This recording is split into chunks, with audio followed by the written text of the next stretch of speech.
Bueno, plazerra da, Ertzainak talde mitikoko Txampi eta Gari, izatea hemen gaurkoan Alabedi Irratiko estudioetan.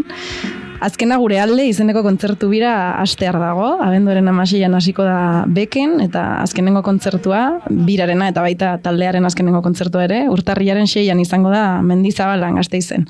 Oraintxe prentsaurreko batean aipatu berri duzuen moduan. Bueno, decía que tenemos aquí a Txampi y a Gari, del grupo Ertzainak, presentando la gira Azkena gure alde, que va a finalizar el 6 de enero con un concierto multitudinario en Mendizabala. ¿Por qué en Gasteiz? ¿Por qué ahora? ¿Por qué el 6 de enero? Pues se hace en Gasteiz porque, por ejemplo, Josu estuvieron haciendo los conciertos de Euskalduna y entonces en Bilbao, y entonces él se quedó más o menos la espina clavada de terminar en Vitoria, y entonces en Gasteiz.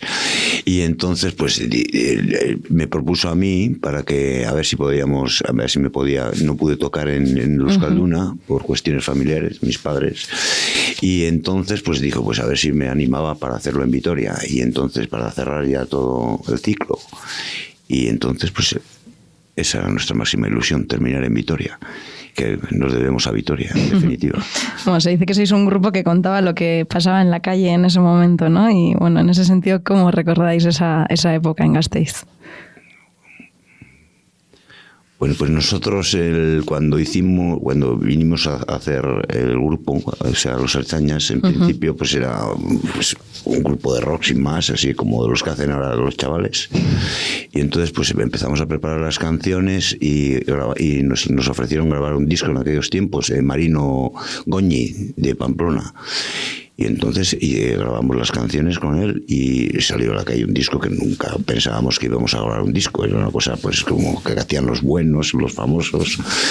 Y al hacer el disco, pues de repente pues salió a la calle y tuvo un éxito terrible. A toda la gente le encantó, toda la gente venía a nuestros conciertos y de no ser nada, pues de repente eras la hostia. Y entonces pues eso. ¿Fue difícil gestionar todo ese éxito que tuvisteis tras el primer disco? Bueno, pues en principio yo creo que, por ejemplo, nos costó mucho asimilarlo. Yo pienso que, porque luego el segundo disco no fue tan bueno como el primero. Yo pienso que ahí estaba, pues eso, que no trabajábamos de aquella manera. O sea, el primero salió muy fresco y el segundo nos costó bastante más el elaborarlo. Sin más, entonces, pues fue un poco difícil, sí. Sí.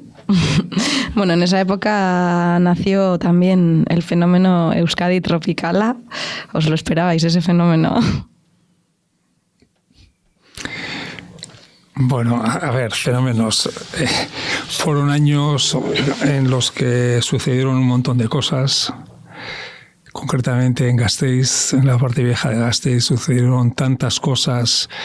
Yo creo que fue un cúmulo de gente joven con mucha energía, muy loca, con ganas de hacer muchas cosas, de compartir todas esas cosas, de compartir proyectos que crecían casi todas alrededor de una barra de un bar del Casco Viejo, y creo que esa energía es la que prevaleció, ¿no? En aquella época Gasteiz fue un referente en Euskadi, fue un referente a nivel nacional también, porque no había ese tipo de movimientos tan vivos, socialmente tan importantes, con tantas vinculaciones artísticas.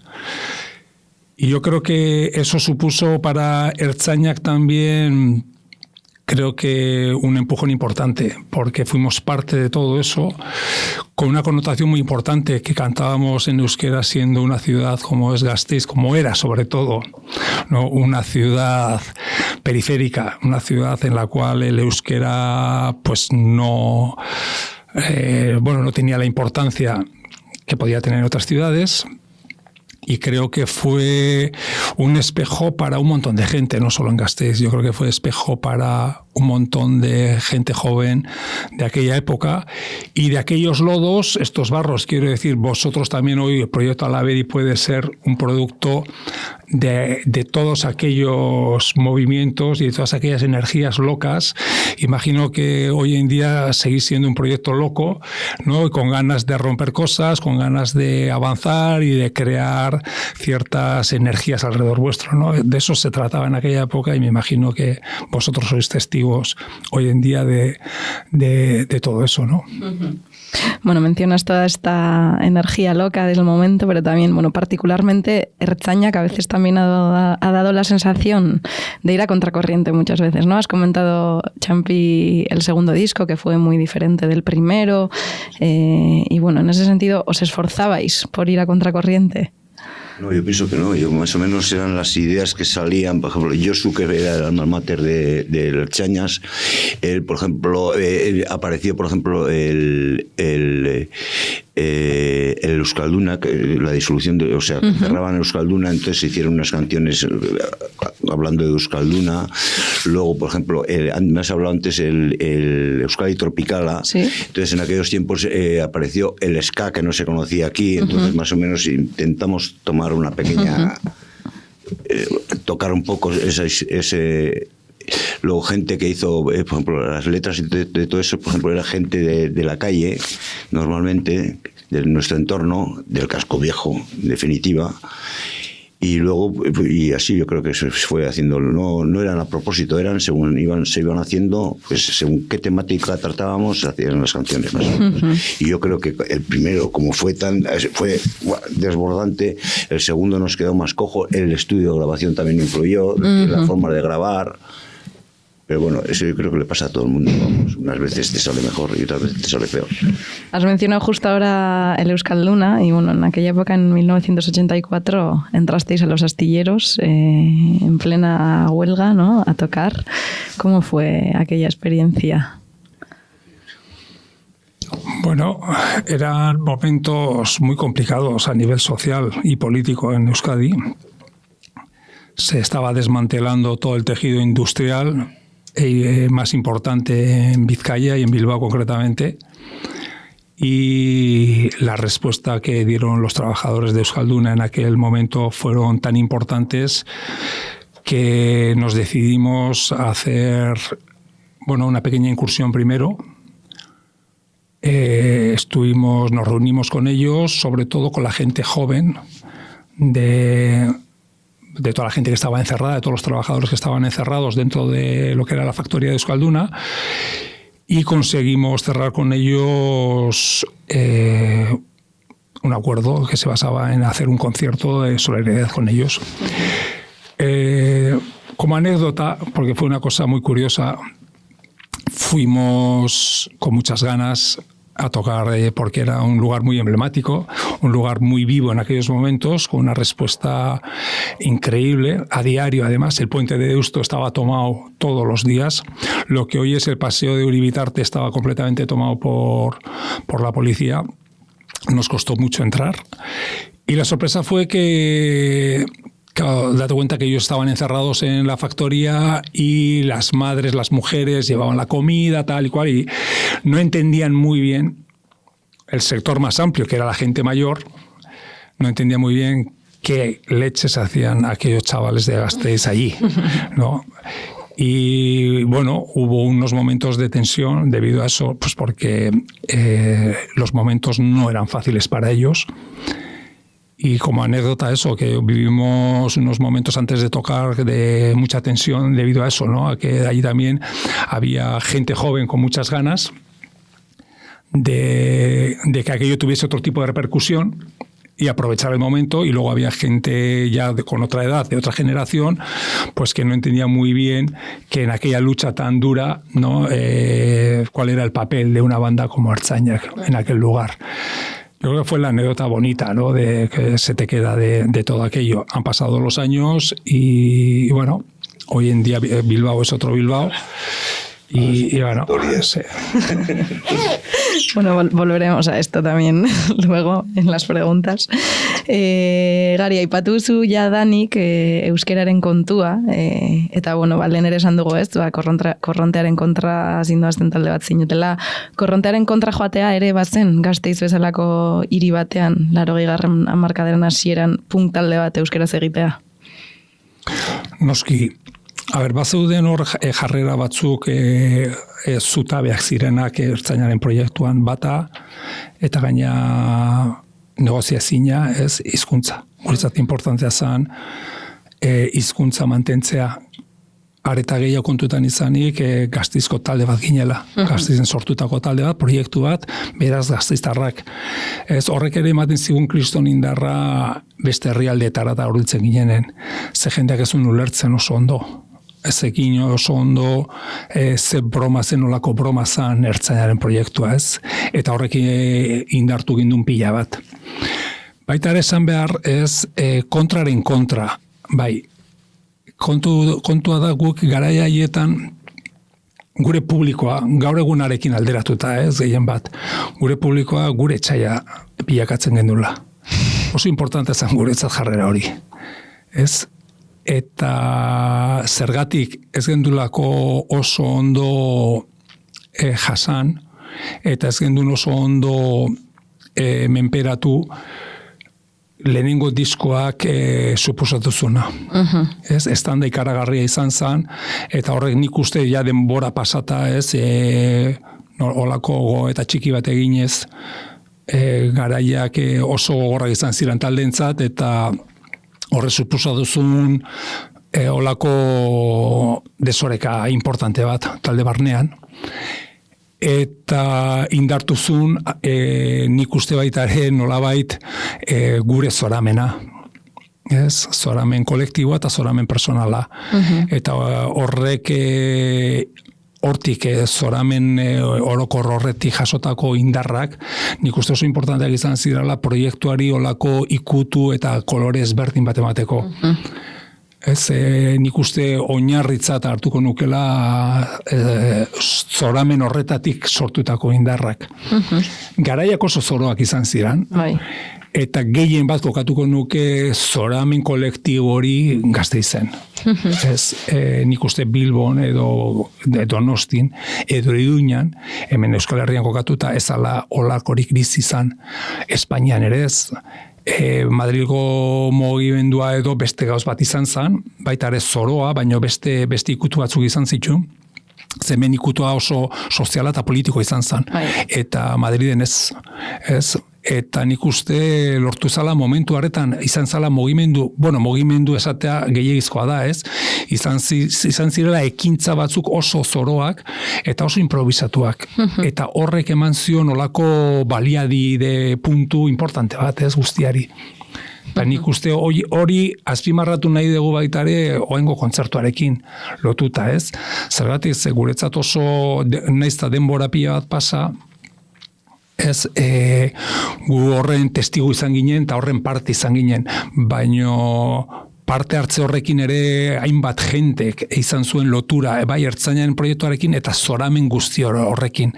Ez, artistikoki, artista margolariak, eskultoreak, zinemarekin lotura dutenak, aktoreak, idazleak, poetak, musikariak, ez, nik uste sortu zirela hainbat gauz, hainbat ekimen, ez, eta ekimen guzti horien ekarpena ikaragarri izan zala, eta nahi dugu nolabait guzti hori batu, eta ospatu ze azkenean ertzainak ez da nolabait esateko ez da bizirik dagoen proiektu bat, naiz da noski, ez, kriston erantzuna jasotzen ari garela, eta hori ere importantea dela, maigainan jarri behar dugula, baino ertzainak nire ustez aitzaki bat, baino ez da, ez? Guk behar duguna da gure kultura eta gure ezaugarri horiek, hemen Gasteizen bizizandako ezaugarri horiek, ez, maigainan jartzea eta gazteek eta beste generazioek ere baita ere aukera izatea hori guztia ikusteko, ez? Bueno, habláis de esta primera época tan loca, de las primeras épocas del grupo, y bueno, un poco más tarde, unos años más tarde, en el 89, sacáis Aitor Mena con el arreglo de violín de Bingen. ¿Cambió algo ahí en el grupo? Yo creo que en esa época tuvimos una crisis, una pequeña crisis, yo creo que tuvimos, y gracias a estábamos, pues eso, yo creo que en todos los grupos, en todos, temporadas buenas, temporadas malas. Y luego, y a raíz de, se hizo la versión de la Aitor Mena, la hizo Bingen Mendizábal, y luego también hicimos otra versión más pop, de esa canción, y yo creo que tuvo también mucho éxito esa canción, y entonces yo creo que ahí nos arreglamos ya la banda otra vez, o sea, nos pusimos otra vez en marcha. Ese fue el tercer disco, además, ¿no? Creo, ¿no? No recuerdo. Sí, el Amet Prefabricatua, ¿no? Sí. No tengo ni idea. El Amet Prefabricatua, creo que es el tercer, no, es el cuarto disco, porque el tercero es el Sal de Badago. El Sal de Badago, por ejemplo, ya en el segundo disco tuvimos con los técnicos en el estudio en que grabamos, pues no nos gustó nada de todo esto. Y en el tercero ya nos resarcimos de esos problemas que tuvimos de grabación, que nos quedamos muy bien. Pero luego tuvimos otra vez un bache, yo creo que cuando hicimos y a raíz de la Aitor Mená, y yo creo que otra vez nos enfilamos otra vez de nuevo, y yo creo que fueron... Tengo un buen sabor de boca de esos tiempos. Bueno, hor bizi izan gendu baita ere aldaketa generazional importante bat. Aitor Menaren disko hori kaleratu aurretik, gure aurrean zegoen publikoa, zan nolabait esateko nire adinetik gorakuak. Eta Aitor Mena kaleratu ondoren, hor talka ikaragarri bat sortu zan, eta bapatean aurrean genitun milaka eta milaka pertsona ez, ziran ja oso gazteak, beste generazio batekoak. Neska pila bat, ez, ikantak badu nolabaiteko irakurketa kakotxen artean romantikoa, ez, eta horrek bere eragina izan zuen baitare garaiaietan gaztetxoengan. Eta nik uste, aipagarriena niretzat behintzat momentu haietan hori izan zen. Ez, zenolako aldaketa generazionala bizi izan genduen bapatean. Ez, eta zenolako indarra sortu dezakeen kanta batek, ez, zertarako balio dute kantak, ez, kasu batzuetan, ez, olako egoerak aldatzeko. Imaginatzen dut horrere aldatuko zela publikoaren etxaia izatearen jarrera hori nola baitez? Bueno, nik uste hor ja bizio asko genitxo ordurako, ez? Kontzertuak bilakatu ziren beste gauz batean. Asko aldatu zen, nik uste. Eta egia da, txampidek esaten dunarekin bat eginez, taldea beste taldearentzat puntu inflexio izan zen. Ze arezkeroztik hortik aurrera ja nolabaiteko taldearen bukaera argia zen. Kanta horrek nolabait jarrizun ja kalendarioan fetxa bat proiektu amaitzeko. Euskadin rock and rollak ez du inoiz dirurik emanen? Tuvimos buenos tiempos. Sí. Los primeros tiempos, luego ya fueron decayendo. Yo creo que todos los músicos normalmente ahí están, sin más. Se mantienen como pueden y ya está. Nik uste, barkatu. Ez bai.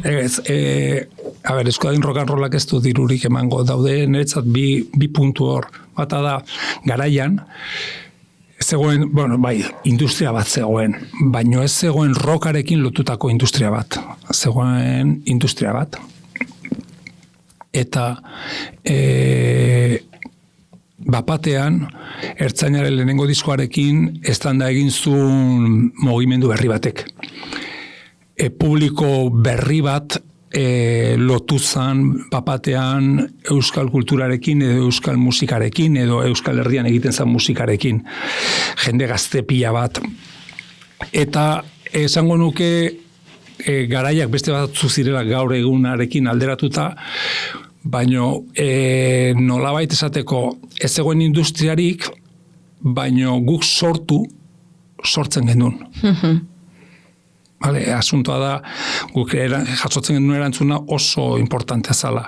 Baina industria ez egon horrek ez zigun uzten hortik lortutako etekinak zuzenean taldeari iristea, baizik eta, beste hainbat lekutan bezala, beste hainbat taldek bizi izan bezala, etekine horiek, ondorio horiek ez ziren inoiz taldeari iristen.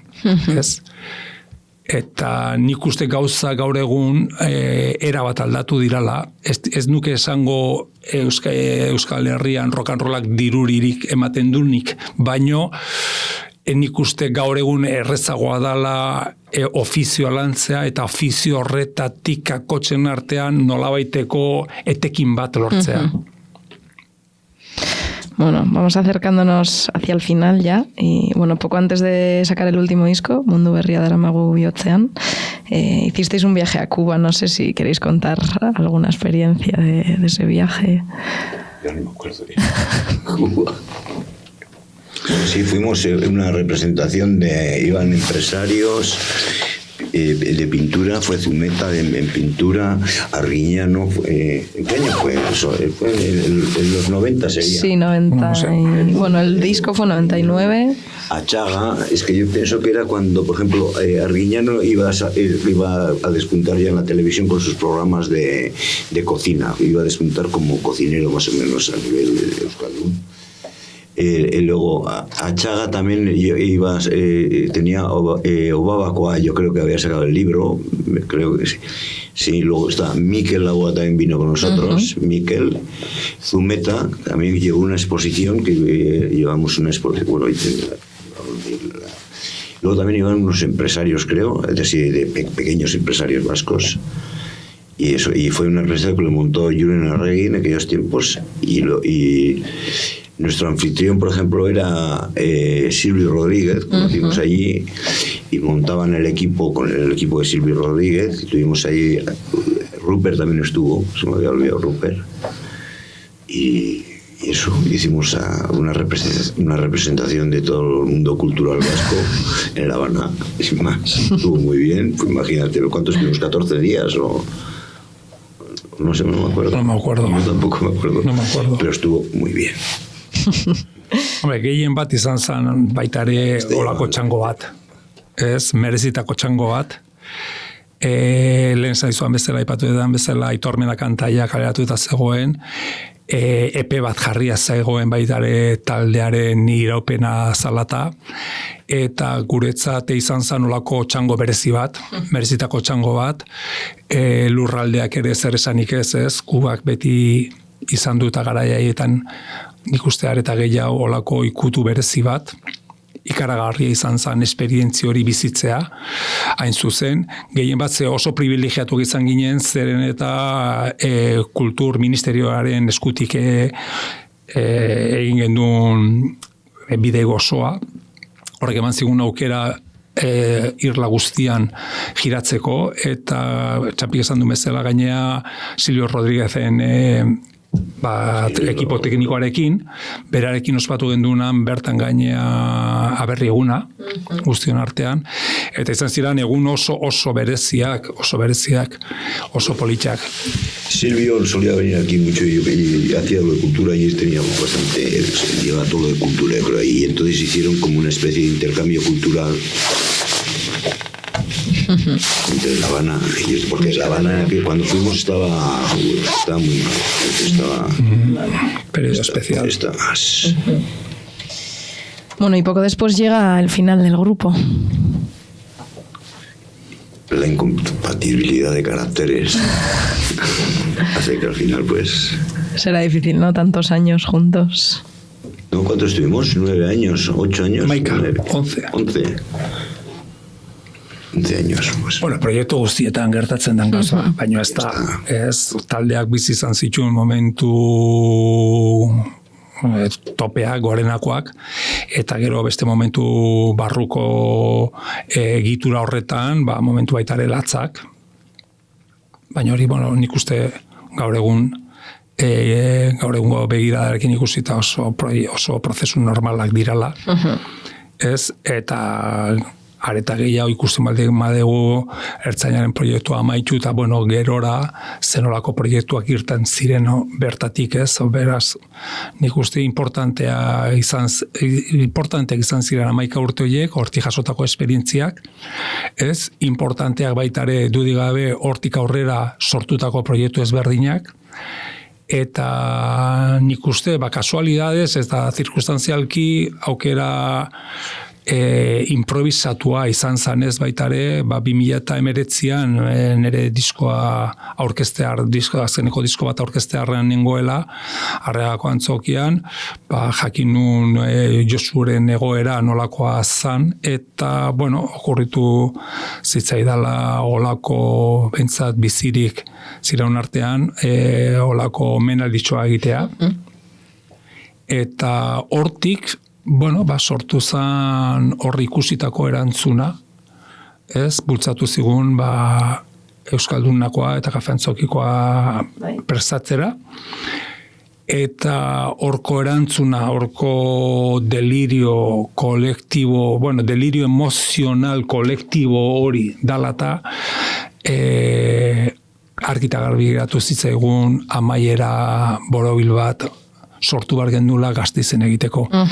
Nun saiatu bar ginen guztion partaidetza lortzen ere bai, ze zinezkoa izan zen, hainbat gauz zirela medio, eta justo momentuan horretan gare. Euskaldunaren adira nola izan zen Euskalduna jauregian jotzea, konparatuta bebai, bere garaian astillerotan jotzen duen. Bilbo erabat aldatu zen, 80 hamarkadarekin alderatuta, baino gure bai. Ez da bakarrik Bilbo hiria gizartea aldatu da, gu aldatu gea, guztiok aldatu gea. Nik uste zoramen guzti horrek ere gero izan dula nolabait ibilbide luze honetan, olako patxara bat. Eta gainea holandalako, bizitzak erakusten digu ez gaudela beti lehenengo lerroetan egon beharrik, ez dugula horre egon beharrik, baizik eta besteei ere leku egin behar zaila, eta besteek ere datozela zu, banku horretatik pastertzeko. Eta Holanda, eta gustora jasotzen dugu hori. Oso importantea izan zen gehien bat, ze partekatu genitun emozioak ikaragarri izan ziren, eta hor sortu zen olako magia bat. Eta magia horri esker, kapazak izango gara oain Gasteizen baitare egun magiko bat sortuz, da nik uste baitare hiriarekin partekatuz.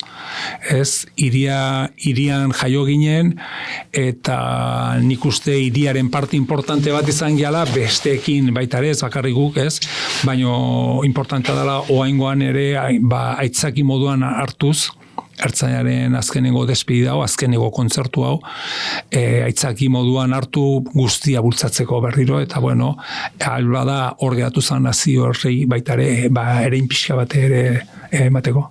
He escuchado antes que además del concierto pretendéis que sea todo un día festivo en Gasteiz, ¿no? Lo dejamos todo, y ahí se queda todo. Es que creo que es una idea bonita, ¿no?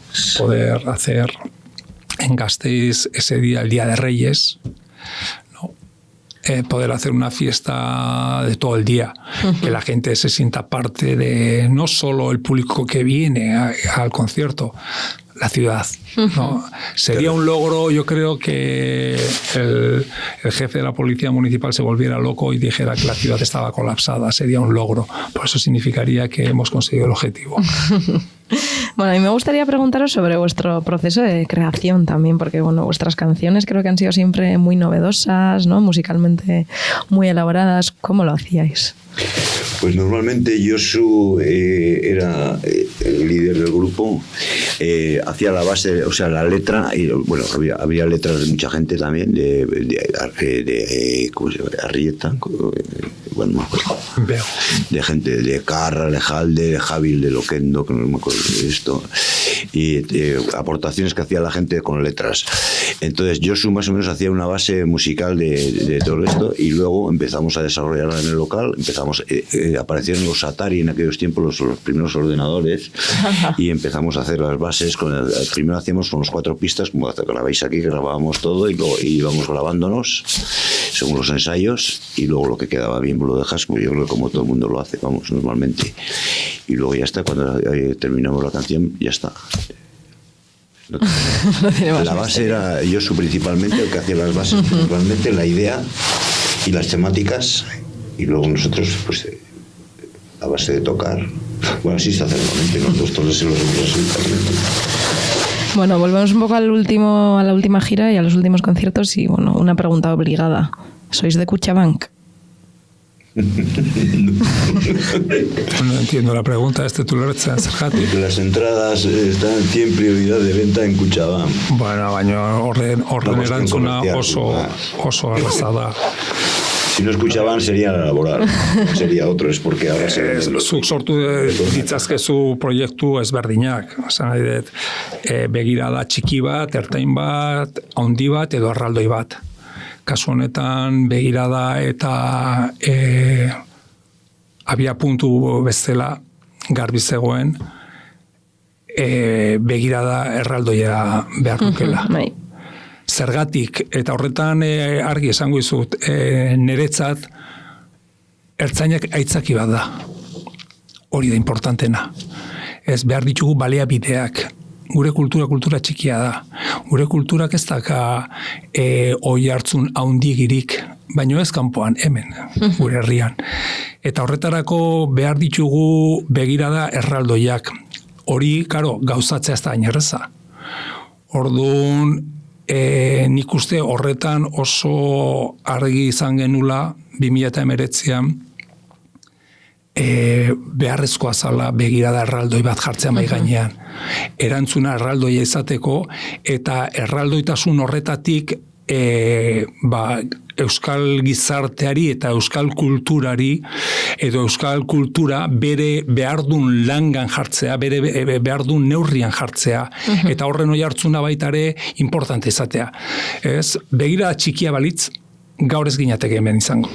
Begirada txikia balitz, ertzainaren kontzertu hauek izango ziren Jimmy Jasean, adibidea jartzearen. Horrekin ez dugu ezertxore lortzen. Orduan, importantea da jarrera hori izatea. Ez bakarrik ertzainarekin, hainbat gauzekin, begirada nik uste faltan degula Euskal Herri mailan, begirada erraldoia, begirada askoz zabalagoa eta konplejuak baztertuz gainea, eta garbi izan behar degula olako proiektuetan importantea dela zer den importantea, eta hor bai dagoela nolabaiteko eztabaida bat, ze jartzen dugu zutabeak zeintzuk izango dira. Gure kasuan oso argi geratu dira, zeintzuk diran guretzat oinarrizko puntu innegoziableak, eta euskarada bat, gure kultura, eta itzaki moduan hori hartu beste inguruan dauden, eta euskal kulturaren inguruan dauden hainbat partaidetzak ere, gurekin bat egiteko. Horretan jartzen baldin bazea, derrigorrezkoa da, zure partnerrak, zure bidailagunak ere, neurri batean haundiak izatea. Zergatik, bestela oso zaila izaten dalako helburu hoiei eustea.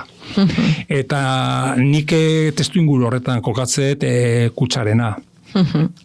Nik suertez ez dute sare sozialik, eta orduan badakit egon direla hori istiluka, baina esan nahi dute ez daka garrantzirik. Testu inguru erreala nik kontatu izan da, hor dago, eta baina ez da bakarrik ertzainarekin. Nik uste importantea dela gu ez bizi eremu normal batean, gure kultura ez dago eremu normal batean, gure etxaiak akotzen artean kulturalki gu baino asko ze handiagoak dira, horiek bai dira larraldoiak, eta nola aurre egin, behar ditugun ikuste, sortzen ditugun ekimenak, euren indar potenteaz azalduz, bestela ezin dugu beti gauz txikiak egin. Alde hortatik, eman duzu orain prantxa aurreko bat urtaranekin batera, gorka urtaran alkatearekin batera. Importantea da. Hori da beste alientzeko, naiz eta EAJ-PNV ez duen maite rock and rolli. Bueno, baino, gaur egun nik uste hitza dela helduak gea. Helburuak izango ditugu hainbat gauzetan egongo dira distantzi importanteak, beste batzuetan ez, eta nik uste aman komunean zer dakagu, nik uste aman komunean oso garbi geratu dela prentzaurrekoan zen olako helburuak ditugun. Gero distantziak ikaragarriak, baina baita badaude zubi txikiak edo zubi importanteak nun eskuti jun algean, eta hori ezin dugu ahaztu. Baita ere horrekin lotuta nik uste beti izan gehala oso oso lotura ideologikoa beti izan da maigainean edozein proiektuetan, ez? Eta horretaka eragin positibo bat eta eragin negatibo bat. Niretzat, nik behintzat horretan aspaldi jaztu dela olako konplejurik. Esan nahi dut, badakit proiektu batean importantea dela eskutik ez dakizen nolako partnerra hartu, eta bagoaz, ze azken finean helburua zein da, ez? Eta helburuan niretzat daka garrantzi gehiago, nerekin aldamenean ez dakizen azaltzen bada. Horrek ez dauke garrantzirik. Hori importantea da, dana dela azkenean gurera datorren tipo bat da. Ez? Eta baita hori importantea da. Demagun jartzen baldin badegu hemen Gasteizko alkatetzan beste perfil bat, eta izan dira, hirian. Zer ingo genuke? Nola hor bai izango litzatekela asko ze komplikatuagoa zubiak eraikitzea, edo zubi berdinetik bion eskuti jutea, ez? Nik uste gaur egun erronkak beste batzuk dirala. Bueno, un poco también relacionado con lo que comentabas, ¿no? Con nuestra cultura y demás. ¿Cómo veis el panorama musical actualmente en Euskal Herria? Los grupos nuevos que vienen, el éxito, el no éxito. Pues yo, la verdad es que no estoy nada puesto, porque estoy ahora tocando y luego vivo ahí en un pueblo y no estoy nada, por lo que oigo en la radio, sin más, pero no sé, normalmente a conciertos no suelo ir porque estoy ocupadísimo y no sé cómo va. Entonces... Egoera erabat aldatu da. Ez zegoen industriari, gaur egun industria dago, lehengo garaia haietan helburuak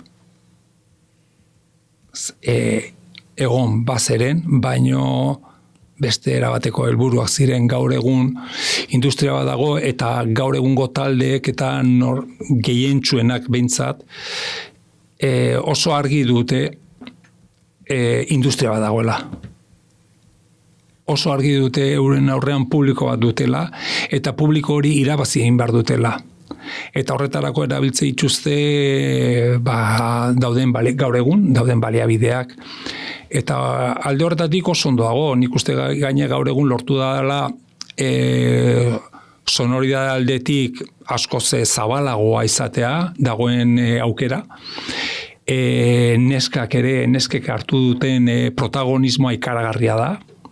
Oso gauz politak egiten ari dira, eta ez bakarrik artistikoki, baizik eta jarrera aldetik ere azaltzen ari duten jarrera oso importantea da, zeren eta euren publikoak ere behar ditu olako ispiluak, ez? Eta horretan ere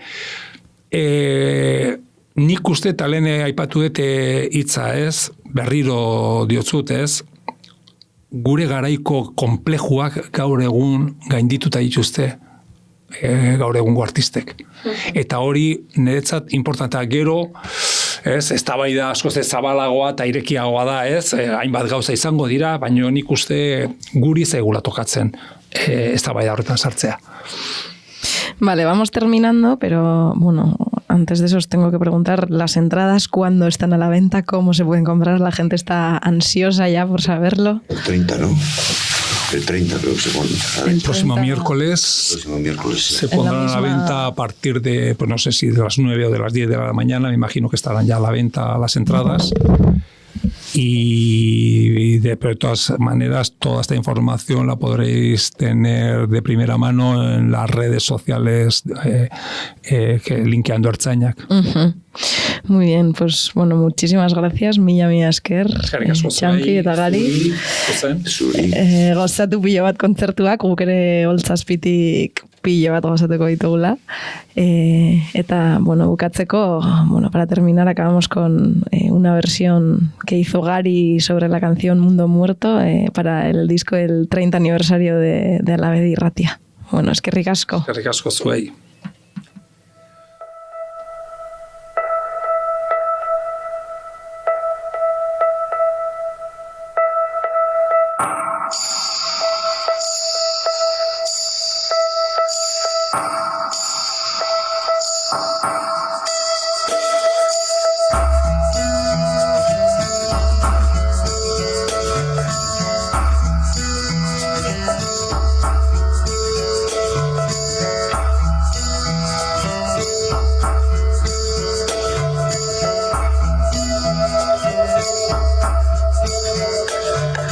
Mando